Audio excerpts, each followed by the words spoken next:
Okay जी, हमारे पास bootstrap हमने open किया है W3 स्कूल से। हमने इसका ट्यूटोरियल ओपन किया। ये वो चीज़ है जिसमें कहता है फिक्स। ठीक है, आपकी टॉप ट्रे ऊपर जाकर फिक्स हो जाए।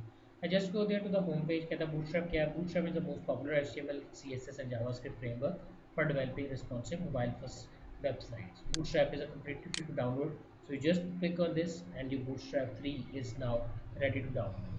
करना ये है कि आपने कुछ भी नहीं करना, अभी आपने सिर्फ इस साइट पे आ जाना है। Just go to next page. मैं आगे मैंने कहा बूटस्ट्रैप getbootstrap.com पे आप जाओगे, वहाँ से जाओगे बूटस्ट्रैप को डाउनलोड कर लोगे। 2014 में गेट्स बेसिकली गेटहब का ये बेहतरीन प्रोजेक्ट करार पाया था। इसके एडवांटेजेस क्या हैं, इजी टू यूज़ है और रिस्पॉन्सिव फीचर्स हैं, इसके मोबाइल फर्स्ट अप्रोच है, ब्राउज़र कंपेटिबिलिटीज़ है। गेट बूटस्ट्रैप आपने क्या करना है, इसको डाउनलोड कर लेना है। getbootstrap.com ये इसकी वेबसाइट है जहाँ से आप बूटस्ट्रैप देख लोगे। आपने getbootstrap.com ओपन करनी है। कि अगर आपका दिल नहीं मानता कि आप डाउनलोड नहीं करना चाहते तो फिर आप CDN से भी उठा सकते हो, यानी कंटेंट डिलीवरी नेटवर्क आपके पास अवेलेबल है। उसमें ये एक मिल जाएगा, एक एजेक्स वाला का, गूगल वालों का, jQuery के साथ। और ये इसका मतलब ये हुआ कि जब भी मैं बूटस्ट्रैप को यूज़ करने जाऊँगा तो इसका मतलब है कि मेरे पास मल्टी लैंग्वेज ऑप्शंस जो हैं वो अवेलेबल आएंगी। यानी जब आप बूटस्ट्रैप को डाउनलोड करोगे तो ऑटोमेटिकली आपके पास कुछ चीज़ें जो हैं वो इस तरह से आएंगी कि उसमें JS का फ़ोल्डर भी होगा, उसमें आपके पास फ़ॉन्ट्स का फ़ोल्डर भी होगा और उसमें आपका CSS का फ़ोल्डर भी, बल्कि ये पड़ा हुआ है। जैसे ही आप डाउनलोड करोगे वो आपके पास कुछ इस तरह से ओपन हो जाएगा कि उसमें JS का फ़ोल्डर होगा, इसमें JS बेस्ड कुछ फाइल्स होंगी, उसमें आपका फ़ॉन्ट्स का फ़ोल्डर होगा, फ़ॉन्ट से रिलेटेड फाइल्स होंगी, और उसमें आपका CSS का फ़ोल्डर होगा जिसमें आपकी CSS से रिलेटेड फाइल्स आ जाएंगी। यहाँ तक क्लियर होगी बात। अब मुझे बूटस्ट्रैप वाली फ़ाइल चाहिए, मैंने बूटस्ट्रैप ले लिया। अगर आप कंप्रेस वर्जन लेना चाहते हो, बूटस्ट्रैप min डॉट CSS ये कंप्रेस्ड फॉर्म है। इसी तरह JS में अगर मैं आ जाता हूँ तो JS में बूटस्ट्रैप डॉट JS आपको मिल जाती है। कंप्रेस में चाहते हो तो bootstrap dot min dot JS मिल जाती है। और यहाँ पर आपको jQuery डॉट JS भी मिल जाती है, यानी jQuery भी मुझे चाहिए जब मैं चाहता हूँ कि बूटस्ट्रैप को अपने पास यूज़ कर सकूँ। मैंने इसका पेज रन किया, ये बेसिकली बूटस्ट्रैप का एक सैम्पल पेज आपको यहाँ पे नज़र आता है। I just go there.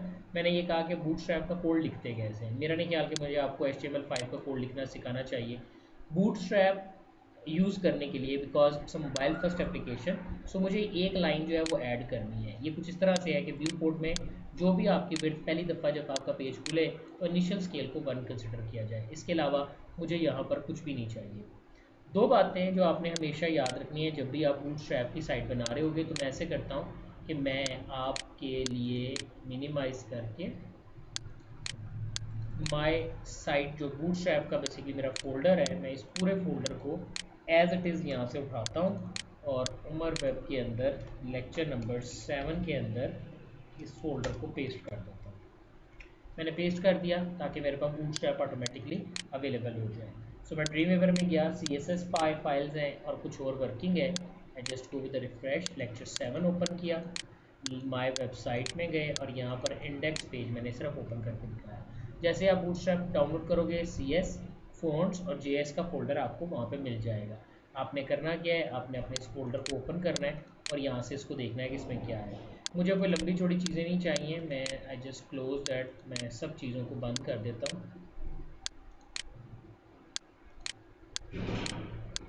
तो कमेंट कर रहा हूँ मैं ताकि मैं आपको दिखा सकूँ कि मैंने पढ़ाना क्या है। So I just close this and this, सारे को सिलेक्ट किया और आप इसको HTML टैग से कमेंट्स करेंगे। देखो, सबसे पहले मैंने कहा टाइटल बूटस्ट्रैप की एग्जांपल है। जब भी आप बूटस्ट्रैप का कोड रन करना चाहते हो आपको jQuery अटैच करनी पड़ेगी और बूटस्ट्रैप min डॉट JS मैंने अटैच की। ये मेरी जावास्क्रिप्ट की फाइल्स हैं जो कि मैंने अपने पास अटैच करनी है। इनिशियल स्केल वाली लाइन लिखी और इसमें कोई ऐसा मसला नहीं है, F12 करोगे तो आपका बूटस्ट्रैप पेज जो है वो ओपन हो जाएगा।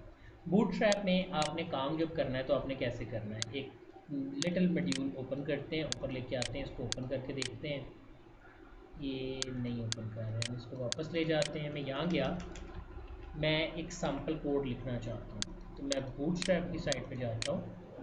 मैंने यहाँ से कुछ सैम्पल कोड जो है उठाया, बॉडी के अंदर आपने यूज़ किया है, आपने हेडर यूज़ किया, मैंने इसको कॉपी किया और आपने इस कोड को यहाँ पेस्ट कर दिया।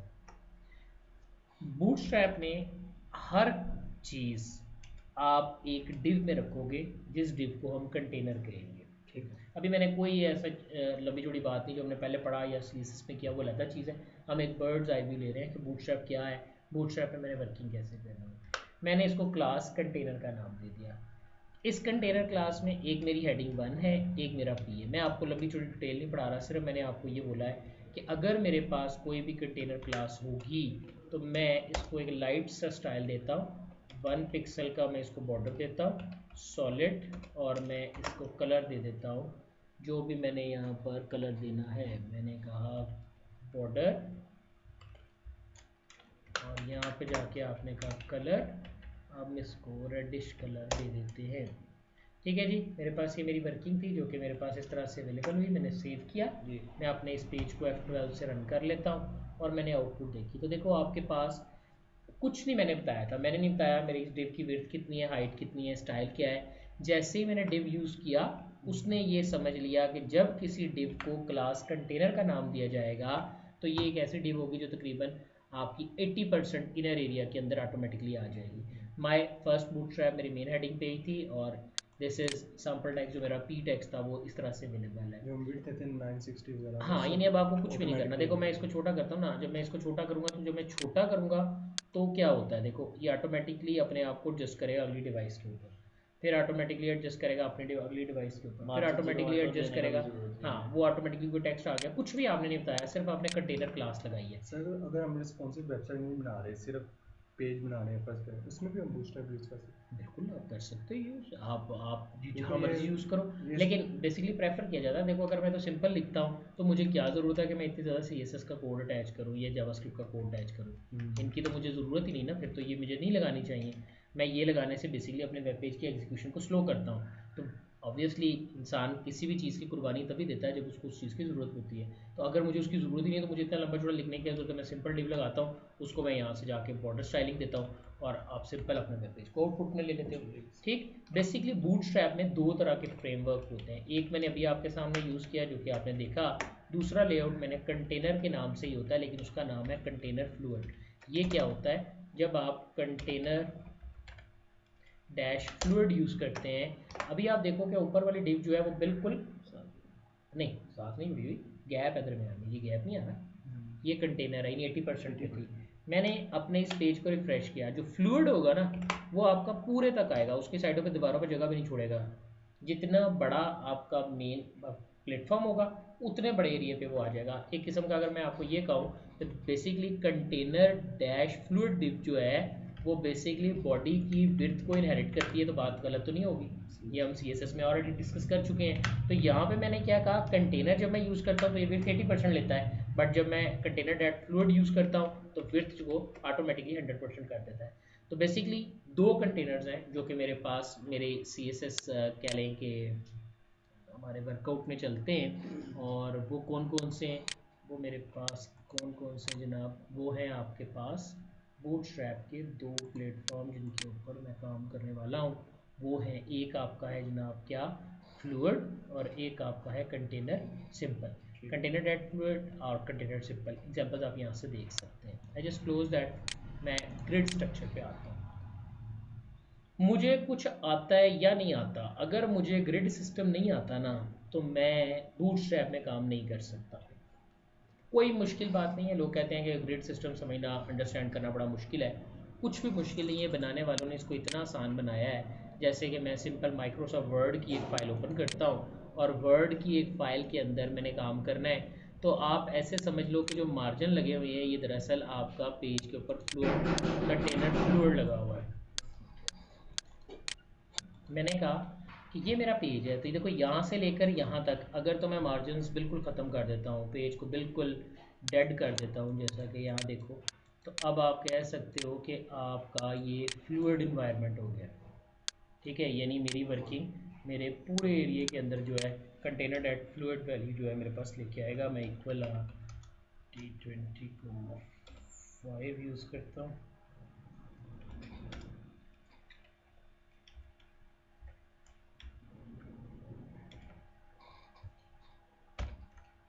ओके, तो ये मैंने कुछ टेक्स्ट लिखा ये टेक्स्ट है। अब देखो बिल्कुल कंजस्टेड है। अगर मैं इसको कंटेनर लगाता हूँ तो आप क्या कैसे हो, आप कहते हो जब आप कंटेनर लगाते हैं तो तकरीबन आपको 10% इस साइड से और 10% इस साइड से मार्जिन जो हैं वो मिल जाते हैं, जिसे आप अपने पास यूज़ कर सकते हो। ठीक है जी, मेरे पास ये आ गया। अब अगली ऑप्शन क्या है, वो ये कहता है बेसिकली जो ये एरिया है, चाहे आप पूरे एरिया पे काम कर लो या इस एरिया पे काम, वेब पेज पे तो मार्जिन लगाने की ज़रूरत नहीं होती ना, वो तो प्रिंटिंग लेते वक्त ज़रूरत पड़ेगी। वो ये कहता है कि आप इस तरह काम ना करो। आपने जब इसमें काम करना है तो आप इसमें कुछ इस तरह काम करोगे जैसे आप टेबल पे काम करते हो। तो यहाँ मैं कहता हूँ इंसर्ट कर लो, मैं कहता हूँ कॉलम बना लो 12, रोज़ जितनी मर्जी बना लो, मैं एक ही बना रहा हूँ 1। ठीक है, तो ये बेसिकली आपका स्ट्रक्चर है जो कि आपके पास अवेलेबल है बूटस्ट्रैप के अंदर। वो कहता है कि जो मैं पेज देखूंगा ना, या जो कुछ भी आपको नज़र आएगा, आपने उसको जितनी मर्जी रोज़ में देखो, कॉलम आपने 12 देखने हैं। ठीक है, अब अगर आपने 4 बाय यानी 4 कॉलम लेआउट बनाना है, तो 4 कॉलम लेआउट का मतलब है कि इन तीन को आपस में मिला दो। आपको पता है कि लेआउट के अंदर मर्ज की ऑप्शन होती है, आप इनको आपस में मिला दो, इनको आप आपस में मिला दो, इनको आप आपस में मिला दो। देखो तीन तीन कॉलम्स को मैं मिला रहा हूँ, जी सर। इनको मिलाया और इनको मिलाया, तो आपका 4 कॉलम लेआउट जो है बन जाएगा। आप कहते हो नहीं सर हमें 4 कॉलम लेआउट नहीं बनाना, हमें तो 3 कॉलम लेआउट बनाना है। तो फिर मैं कहता हूँ 4 को मर्ज करो, इधर से भी 4 को मर्ज करो, फिर 4 4 सॉरी इसको देर, मैंने 4 इधर मर्ज कर दी और फिर आपने 4 इधर मर्ज कर दिए। क्लियर, ये 3 कॉलम हो गया। अगर आप कहते हो नहीं सर हमें तो 4 बाय 8 का चाहिए, तो आप इनको ऐसे मर्ज कर दो, इनको ऐसे मर्ज कर दो। तो बातें तो फिर वही हैं जिस तरह हम टेबल पढ़ते रहे हैं कि रोज़ और कॉलम्स को मिलाते रहे थे, तो हम इस तरह से टेबल बनाते थे। पर अब चीज़ें ऑलरेडी बनी हुई हैं, आपको लिखने का तरीका पता होना चाहिए कि आपने लिखना कैसे है। ठीक है, उनको लिखने के लिए मैं क्या करूँगा, मैं आ गया अपने ग्रिड सिस्टम के ऊपर। बेसिकली वो कहता है हर एक सेल, जिसको मैंने सेल डब्बा आपको टेबल बनाने के अंदर सेल बना के दिखाया, यहाँ उसको एक स्पैन कंसिडर किया जाता है। तो बेसिकली आपका बूटस्ट्रैप ग्रिड सिस्टम 12 स्पैन्स पर मुश्तमिल है। यानी आप कह सकते हो कि 12 कॉलम्स हैं जो आपके पास मौजूद हैं। अगर आपको 4 बाय 4 का कॉलम बनाना है तो आपको के 4 स्पैन इकट्ठे किए, फिर 4 स्पैन इकट्ठे किए, फिर 4 स्पैन इकट्ठे किए। अगर आप कहते हो मुझे 4 बाय 8 का बनाना है तो 4 स्पैन इकट्ठे किए, 8 इकट्ठे किए। अब 8 इकट्ठे करने की बजाय देखो मैं इसका नंबर ही लिखी जा रहा हूँ। स्पैन 1 होगा तो इसको एक कॉलम समझा जाएगा, स्पैन 2 होगा तो उसको 2 कॉलम समझा जाएगा, स्पैन 4 होगा तो उसे 4 कॉलम समझा जाएगा, स्पैन 6 होगा तो 6 कॉलम समझे जाएंगे, स्पैन 8 होगा तो आप समझ ही गए हो क्या हो गया। यहाँ तक क्लियर हो गया। अब डिवाइस वाइज अगर देखो ना, मैं किसी भी चीज़ को अपने पास इस वेब पेज पे देखता हूँ, सो सपोज के इसमें काफ़ी पेजेस ओपन करनी है, इस वेब पेज पे देखता हूँ, तो इस वेब पेज के ऊपर तो कॉलम खुले खुले होंगे। अगर मैं इसको छोटा करता हूँ तो ऑब्वियसली कॉलम तंग हो जाएंगे, अगर मैं इसको और छोटा करता हूँ तो कॉलम और तंग हो जाएंगे, अगर मैं इसको छोटा करता रहता हूँ तो कॉलम और छोटे होते जाएंगे। इसका मतलब है कि मैंने आपको कहा था कि मेरे पास 4 तरह की डिवाइसेस हैं जिनके लिए मैं काम करता हूँ। एक मैंने आपको कहा था जो बड़ी स्मॉल डिवाइसेस हैं उन्हें मैंने फ़ोन्स का नाम दिया था। एक थी मैंने कहा था जब आप फ़ोन को टेढ़ा कर लो, आईफोन को आप उसको लैंडस्केप पे देख लो, या आप कह लो कि उसको बड़ा करते हुए आप 10 इंच के टैबलेट तक ले जाओ, कह सकते हो। 10 इंच टैबलेट से मैं ऊपर गया तो मेरे पास डिवाइस आई डेस्कटॉप्स, और अगर मैं डेस्कटॉप से ऊपर जाता हूँ तो इस वक्त जो मेरे पास लैपटॉप है जिसके ऊपर मैं काम कर रहा हूँ, ये मेरे लार्जर डेस्कटॉप्स हैं। ऑब्वियसली इनकी 16:9 रेशियो है, जेन में रखना है। जो डेस्कटॉप होता है इसको 3/4 बोलते हैं, सॉरी 4/3 बोलते हैं, जबकि ये जो है ये 9/16 रेशियोज के हिसाब से डील किए जाते हैं आजकल। बेसिकली जो लैपटॉप्स आ रहे हैं उनमें 16/9 यानी चौड़ाई उनकी 16 और आपकी जो विड्थ है वो 9 होती है। यानी बात एक ही है 4/3 रेशो, लेकिन ये कि जब आप चौड़ाई में देखते हो तो दे आर मोर वाइडर, इनके ऊपर आप ज़्यादा डाटा जो है वो देख सकते हैं। तो कहने का मतलब ये हुआ कि अब जिस तरह से मेरी डिवाइस की स्क्रीन छोटी बड़ी होती है, इसी तरह से मेरे ये ग्रिड भी छोटे बड़े होते हैं। तो अगर आपको किसी को ये बताना हो कि मेरी वेबसाइट में 12 कॉलम है, तो 12 कॉलम बताने के लिए तो पहला लफ्ज़ जो मैं यूज़ करूँगा वो तो स्पैन का लफ्ज़ है। इसमें तो कोई छुपी छुपाई बात नहीं है, ये तो आपको करना ही करना है। उसके बाद आपको जो चीज़ बतानी होती है वो 2 स्टार है। क्या मतलब, मैंने इतने से कोड को यहाँ से उठाया और यहाँ से उठाकर मैं इतने से कोड को कॉपी कर लेता हूँ अपने वेब पेज के ऊपर, जो मैं अभी आपको सैंपल बना के दिखा रहा हूँ। मैंने इसके ऊपर पेस्ट कर लिया, बट यू शुड रिमेंबर कि जब आप काम कर रहे हो तो ये बात आपने नहीं भूलनी कि या तो आप कंटेनर पे काम कर रहे हो और या आप कंटेनर फ्लूइड पे काम कर रहे हो। तो अगर आप जिस पे भी काम कर रहे हो, मुझे उससे गर्ज नहीं है, मैंने आपको ये कहा कि कंटेनर पे मैं काम कर रहा हूँ, ठीक है, थोड़ा अंदर की तरफ आए ताकि मार्जिन के साथ, और मैं सिर्फ आपको दिखाने के लिए बॉर्डर क्लास जो है वो सबके साथ यूज़ करना चाहता हूँ। यहाँ पर भी आपने CSS लगा दी, थोड़ी सी CSS मैं ऐसे करता हूँ, यहाँ पर भी दे देता हूँ, ठीक है। जस्ट गो विद सेव, अपने वेब पेज को मैं लोड कराता हूँ। F12 पाया मैंने, जैसे ही आपने F12 पाया, ओ माय गॉड, नज़र ही कुछ नहीं आया। उसकी रीज़न क्या है, देखो मैंने कहा मुझे एक कंटेनर लेना है, ठीक हो गया, अब मेरा ये कंटेनर आ गया जो बाहर आपको नज़र आ रहा है, ठीक है। ऊपर वाला जो है वो इसके साथ है, ठीक है। ऐसे करते हैं, यू लव दैट ब्लैक, ठीक है जी। बाहर वाला क्लियर हो गया ब्लैक। ये मेरा क्या है, कंटेनर डिव शुरू हुई।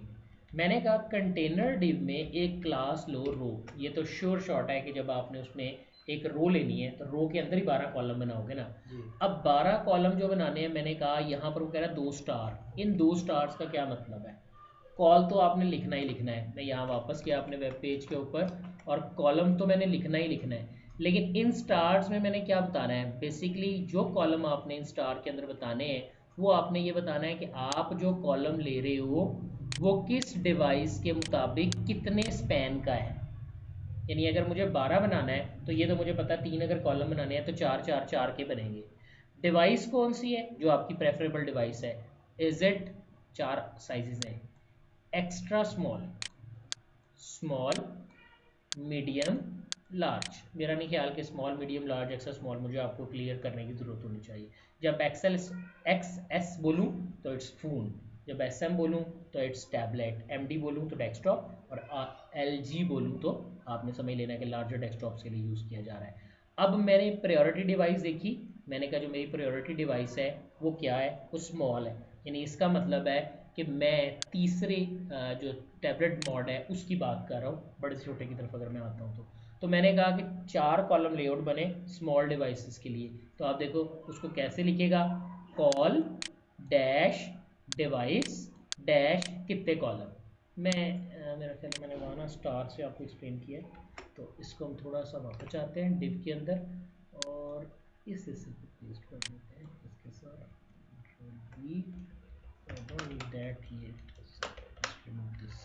ठीक है जी। अब अगर मैं यहाँ जाता हूँ, मुझे क्या बताना है, वो कहता बताओ कितने कॉलम लेने हैं। मैंने कहा अगर 6 बाय 6 का लेना है तो मैंने कहा इधर क्या लिखेंगे, डैश, पहले डिवाइस।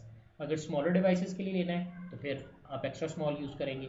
मैं ले रहा हूँ मीडियम के लिए, मैंने कहा MD मीडियम कितने का, मैं कहता हूँ 6 का जी। अब आपने मुझे बताना है, ये तो मेरा हो गया फर्स्ट कॉलम, सेकंड कॉलम कितने का होगा, मैं 6 का लगाना चाहता हूँ। नीचे क्या करूँगा, सेम डिव को कॉपी करूँगा और यहाँ पे पेस्ट कर दूँगा। मेरा नहीं ख्याल कि इसमें आपको कोई ऑब्जेक्शन होना चाहिए। मैं इसको सेकंड कर देता हूँ, वो मेरे से नहीं पूछेगा, sorry,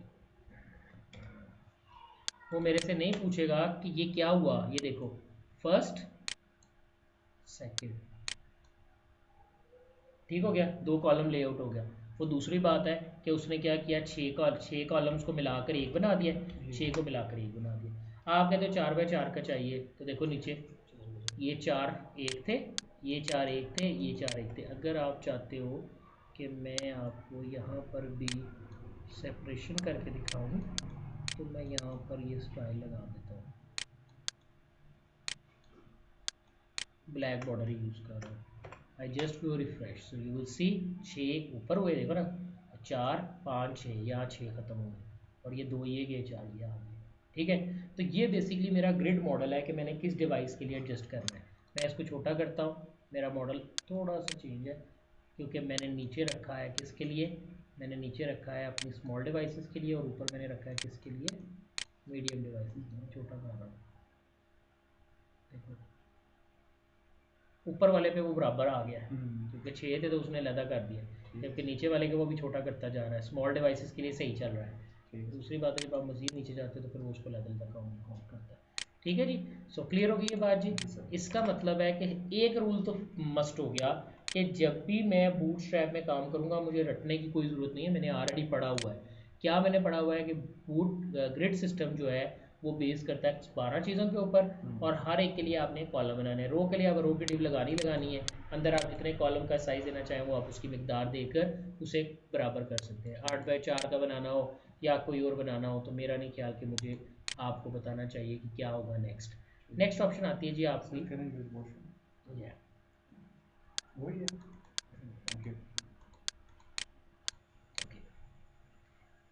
bootstrap versus browser default क्या होते हैं। अब आप जो पढ़ते रहे हो ना, जो हम पढ़ते रहे हैं, हम अपने H1 के लिए CSS लैदा लिखते थे, H2 के लैदा, 3 के लैदा, 4 के लैदा, तो हमारी वर्किंग जो है वो चलती थी। यहाँ एक रूल है, मैंने अभी बोला कि पहले हम HTML के लिए CSS एडजस्ट करते थे, अब हम अपने HTML के लिए जो CSS है उस जो ऑलरेडी लिखी हुई है उसको एडजस्ट करेंगे। तो जब मैं H1 लगाऊंगा ना तो वो साइज़ ऑटोमेटिकली 36 हो जाएगा, H2 लगाऊंगा तो 30 हो जाएगा, H3 लगाऊंगा तो 24 हो जाएगा, H4 लगाऊंगा तो 18, H5 लगाऊंगा तो 14 और H6 लगाऊंगा तो 12।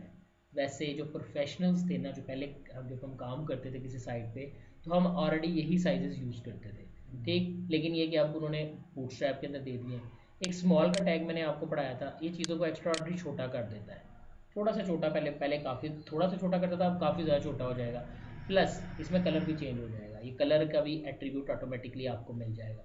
मार्क था तो मार्क में अब थोड़ा हाईलाइटेड आएगा, येलो सा शेड जो है वो आपको यहाँ पर दिखाई देगा, ठीक है। नेक्स्ट आपके पास आता है एब्रीविएशन। एब्रीविएट भी आप इस तरह से हो जाएगा कि अंडरलाइन हो जाएगा, आप उसके ऊपर थोड़ी देर पॉइंटर लेके जाओगे तो आपको उसके बारे में डिटेल भी मिलेगी, लेकिन ये थोड़े से कलर के अंदर मिलेगा। ब्लॉक कोड्स हैं, ये आपके पास ब्लॉक कोड्स की तरह आ जाएंगे, जिस तरह किसी की सेइंग्स हैं। और मेरा ख्याल है कि बाकी सारी चीज़ें आप खुद देख सकते हैं, कोई इसमें ऐसा नहीं है। नो डाउट इसमें जो देखने वाली चीज़ें हैं ना वो अब आती हैं, वो है कलर्स। कुल मिला के ना, वैसे तो यहाँ पर आपको 1 2 3 4 5 6 कलर्स नज़र आते हैं, लेकिन मैंने आपको कहना है कि आपने 5 कलर्स को जो है वो याद रखना है। मैं इधर से बताता हूँ।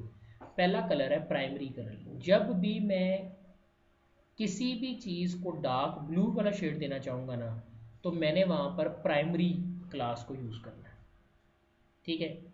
जब मैंने ग्रीन बैकग्राउंड देना है तो मैं यूज़ करूँगा सक्सेस को। जब मैंने इंफॉर्मेशन शो करनी है तो लाइट ब्लू शेड में आएगी। जब मैंने वार्निंग शो करनी है तो हल्का सा ये ऑरेंज सा शेड है। और जब मैंने डेंजर शो करना है तो मैं रेडिश, रेड नहीं है बेसिकली, रूबी कलर में आपको नज़र आता है। तो 1 2 3 4 5 ये 5 तो हर जगह होते ही होते हैं, ठीक है। लेकिन यहाँ पर जो एक नया मिलता है ना आपको, वो है मैच्योर्ड, ये ग्रे शेड में आपको मिलता है। टेक्स्ट के ऊपर फॉर्मेटिंग करनी है तो text dash matured, text dash primary, text dash success, text dash info, text dash warning, text dash danger.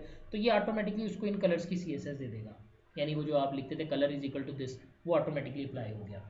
अगर मैं कहता हूँ BG प्राइमरी तो उसका बैकग्राउंड ब्लू हो जाएगा, BG success, BG info, warning, danger, ये 5 मैंने आपको याद कराया। मैच्योर्ड की मैंने बात नहीं, सॉरी म्यूटेड की मैंने बात नहीं की है, ठीक है। यहाँ तक क्लियर हो गया जी।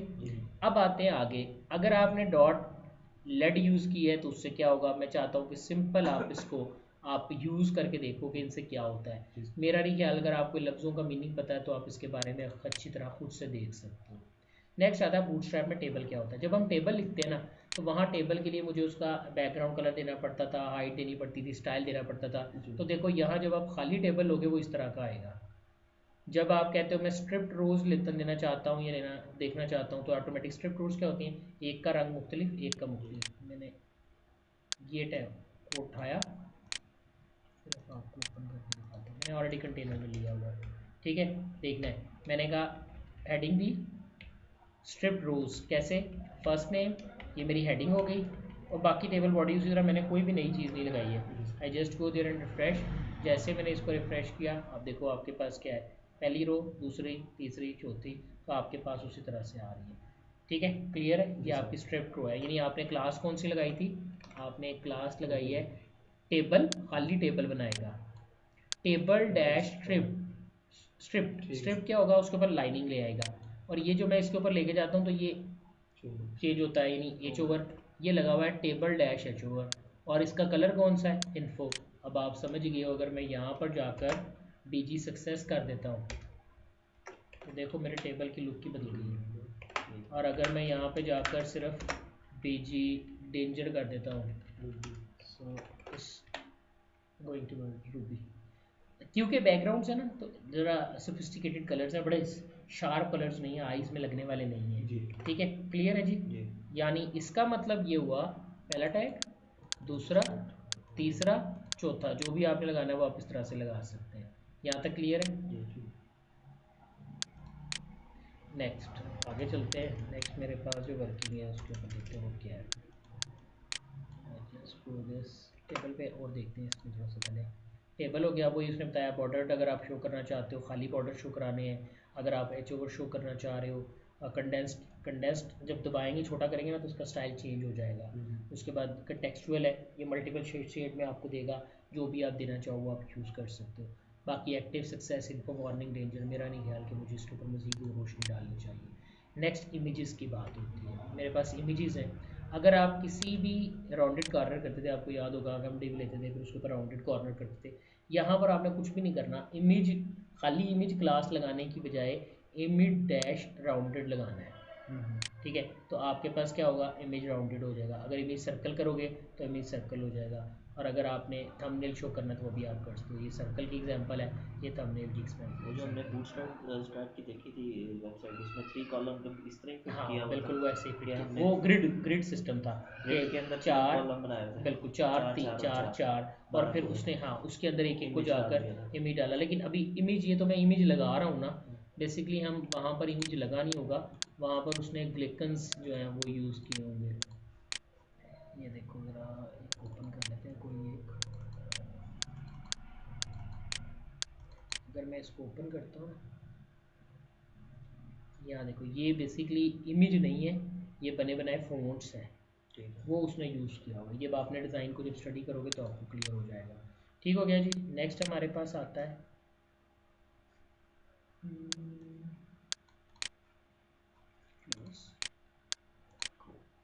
ठीक हो गया जी, सर्कल हो गया, थंबनेल हो गया।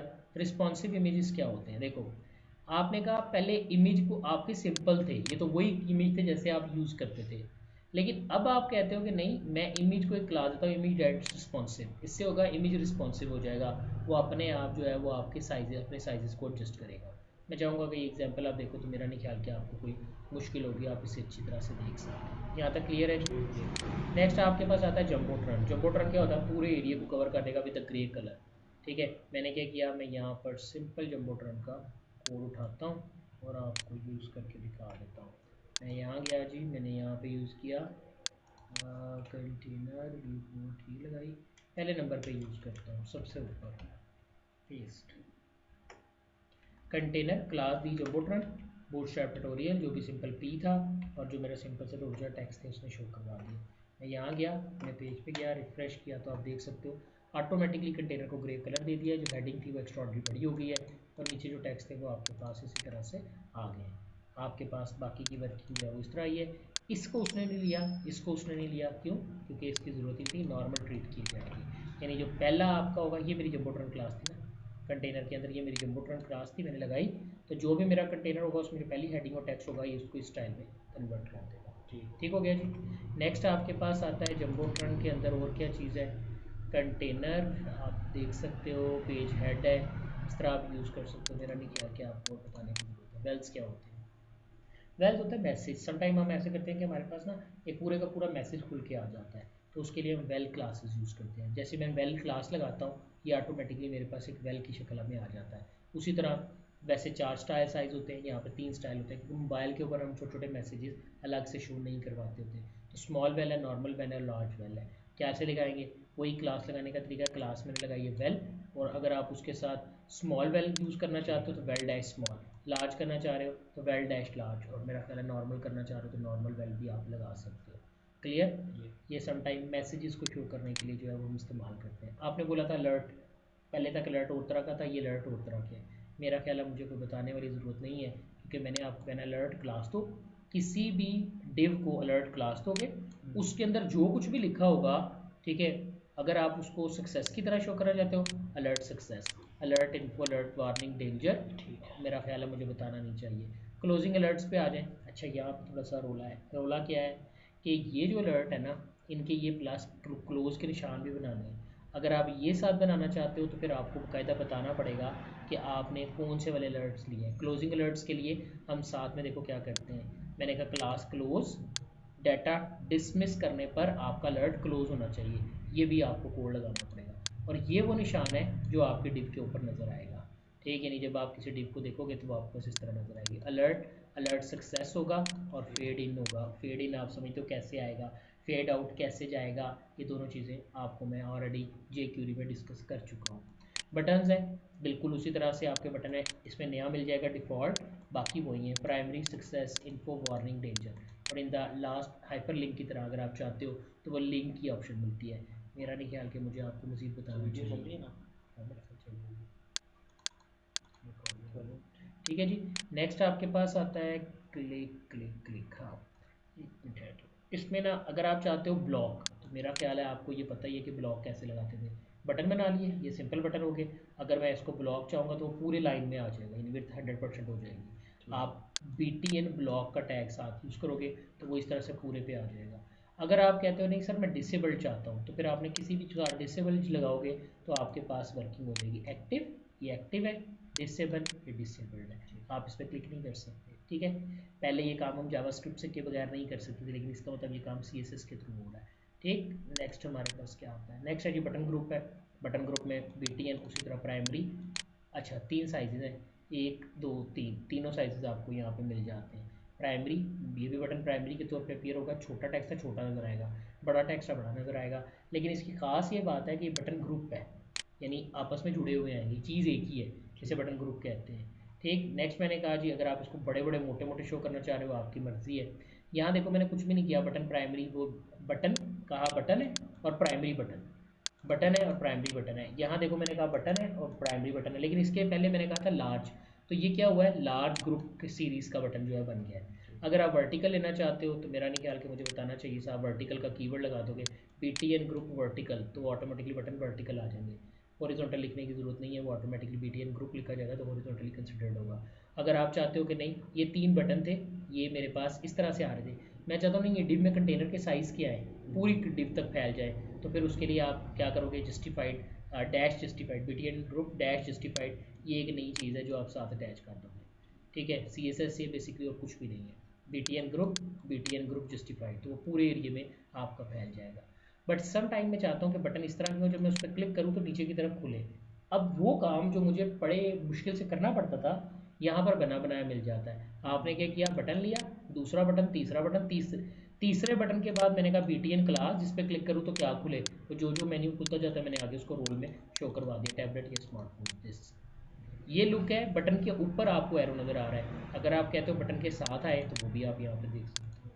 इसके लिए थोड़ा सा चेंज कोड है, मैं एक्सपेक्ट करता हूँ कि जब आप इस बटन ड्रॉप डाउन गूगल को देखोगे तो आपको क्लियर हो जाएगा कि इसका क्या मतलब है। ऑलरेडी हम जेक्यूरी के अंदर इसको देख चुके हैं। क्लिकन्स हैं, क्लिकन्स बने बनाए नाम है जो आपको अवेलेबल मिलते हैं। यहाँ आपके पास इन्वेलप, प्रिंटर, साइन, पहले हम ये सारे छोटे छोटे पीस काट कर या अपना बड़ा सा इमेज अपलोड करके उसके साइजेस लिया करते थे, लेकिन अब हमें ये ज़रूरत नहीं है, आपको बने बनाए ये छोटे छोटे ग्लिकन्स मिल जाते हैं, आप इन्हें कहीं भी यूज़ कर सकते हो। मैंने कहा स्पैन क्लास ग्लिकन, और जो भी ग्लिकन का नाम है वो आपने यूज़ करना है, you should remember the names. Envelope search, आपने कौन कौन सा यूज़ करना है सारे आपको मिलते हैं। अगर आपने वर्ड के अंदर जो है वो फ़ॉन्ट के अंदर एक क्लास होती है, इस तरह इनके साइजेस बड़े करके वो CSS लगा देते हैं। टेक्स्ट यानी करेक्टर ही ले लिया ना, एक करेक्टर ले लिया उसका फ़ॉन्ट चेंज कर दिया। देखना मैं लेता हूँ यहाँ पे वेबडिक्स, ठीक है। अब ये देखो ये आपको कुछ और नज़र आ रहे हैं लेकिन है तो ये फ़ॉन्ट ही है ना।